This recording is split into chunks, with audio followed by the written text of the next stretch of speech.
Hello, welcome back biologis. Kemarin saya menjadi biker ya, goes ke Tanah Lot, dan hari ini saya kembali menjadi petani. Ya, di persawahan saya ini. Kemudian di belakang saya menanam beberapa jagung ya, dan tadi saya terbersit untuk membahas sedikit mengenai jagung-jagung ini langsung di TKP. Oke, let's go.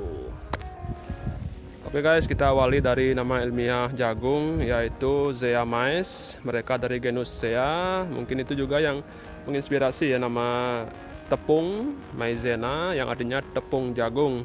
Nah, dari segi morfologi kita awali, mereka adalah tumbuhan monokotil ya. Bijinya berkeping satu, lawan dari dikotil ya. Oleh karena itu biasanya tubuh batang mereka ini tidak bercabang. Nah, kalau dilihat dari daunnya sekarang, daunnya ini ada bagian tangkai di sini, kemudian ini pelepah daunnya, kemudian ini helaiannya. Nah, ciri khas dari monokotil daunnya itu adalah daun sejajar ya, seperti rumput. Daun sejajar seperti ini, sama seperti daun kelapa ya, tulang daunnya sejajar seperti ini. Nah, itu dia dari segi morfologi ya, pasti akarnya di sini adalah akar serabut ya, sesuai dengan ciri khas monokotil, akarnya serabut. Kemudian ini adalah fase jagung yang perkembangan vegetatif ini ya, fase perkembangan vegetatifnya. Artinya fase mereka pada saat tumbuh ini ya. Nah, kemudian setelah mereka tumbuh seperti ini ada fasenya, fase generatif, yaitu fase mereka untuk berkembang biak menghasilkan tongkol jagung yang sering Anda beli di tukang jagung bakarnya. Ya, ini dia kebetulan ada di sini. Yang menarik jagung ini ya, kalau dilihat bunganya itu ada bunga jantan dan bunga betina yang lokasinya itu dalam satu tumbuhan jagung berbeda. Nah, kalau yang di atas ini adalah bunga jagung yang berperan sebagai bunga jantan ya. Perhatikan di sini. Ini adalah bunga jantan yang mengandung serbuk sari yang warnanya kuning-kuning, mungkin nggak jelas sana ya. Nah, ini dia yang kuning-kuning ini berisi serbuk sari yang pada nantinya akan pecah mencari pasangannya. Oke, pejantan ini serbuk sarinya di sini. Kalau sudah siap, mereka akan pecah beterbangan serbuk sarinya. Nah, berhubung membicarakan beterbangan ya, perhatikan lagi persebaran serbuk sari dari bunga jagung itu adalah mengandalkan bantuan angin ya. Jadi yang menerbangkan, yang mentransfer serbuk sari ini ke bunga betinanya nanti itu adalah angin. Oleh karena itu bunga dari jagung itu tidak berwarna-warni ya, karena mereka tidak mengandalkan bantuan hewan polinatornya ya, yang membantu mereka melakukan penyerbukan, tetapi angin yang dipakai di sini. Sehingga morfologi bunganya ya seperti ini, mereka banyak kemudian ringan ya.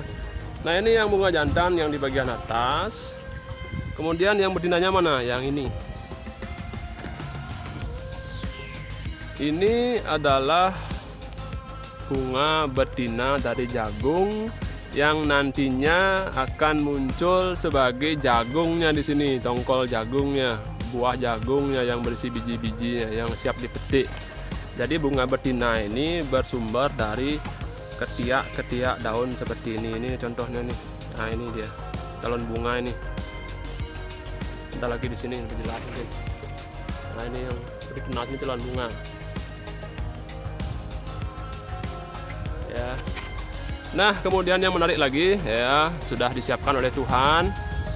Di atasnya ada serbuk sari berupa serbuk yang berterbangan, kemudian agar mudah menangkapnya ya, lebih efektif, bunga betina ini dianugerahi rambut-rambut seperti ini ya. Ini disebut sutra jagung, banyak istilahnya ini Nah, ini rambut-rambut ini. Yang fungsinya tidak lain adalah untuk meningkatkan penangkapan serbuk sari dari bunga jantan di atas. Dengan adanya rambut seperti ini, kemungkinan mereka menempel di sini itu lebih banyak, itu maksudnya, dibandingkan dengan tanpa rambut seperti ini. Jadi serbuk sarinya bisa terbang kemana-mana, tapi dengan begini mereka bisa nempel di sini dan siap untuk melakukan penyerbukan, yang nantinya kalau sukses penyerbukannya muncullah jagung dari sini. Kita tunggu nanti ya. Nanti kalau sudah ada jagungnya, saya giveaway bagi yang komen pertama. Cukup 1 jagung aja. Nah, setelah bunga betina ini dibuahi oleh bunga jantan yang di atas, yang diawali dengan proses penyerbukan, yaitu menempelnya serbuk sari di sini, kemudian terjadi fertilisasi. Nah, inilah yang akan kita lihat berkembang menjadi buah jagung, ya, yang mengandung beberapa biji di dalamnya. Nah, dari segi kandungan biji jagung, mereka tidak lain lebih banyak mengandung karbohidrat ya. Oleh karena itu jagung juga dipakai sebagai sumber pangan untuk mendapatkan asupan karbohidrat ya, di samping dari gandum, kemudian padi. Mungkin di kita yang umum adalah padi ya, sehingga padi yang dikembangbiakkan lebih banyak di sini. Sumber karbohidrat yang lain salah satunya adalah jagung ini. Jagung merupakan tumbuhan annual ya, yang artinya umurnya kurang dari 1 tahun. Rata-rata umur jagung itu kira-kira 3 sampai 4 bulanan. Jadi kalau ada istilah yang mengatakan seumur jagung ya, kira-kira seperti itu umurnya, 3 sampai 4 bulanan.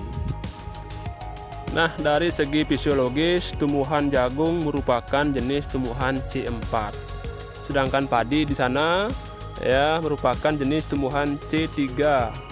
Bedanya adalah tumbuhan C4 lebih unggul dalam hal cuaca yang tidak mendukung, matahari terik dan kekurangan air. Ya, kalau jagung matahari terik, kekurangan air masih bisa hidup. Sementara kalau padi di kondisi yang sama sudah mati mereka.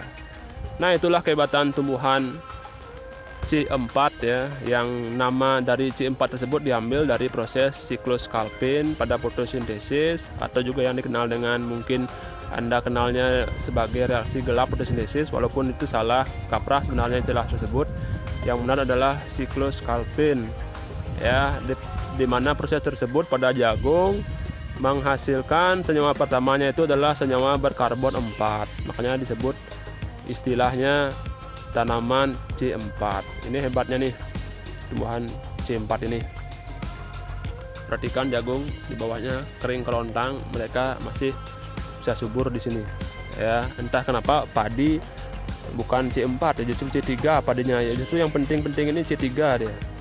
Coba kalau padi ini C4, pasti petani aman sentosa sejahtera di musim-musim sekarang, musim kekurangan air.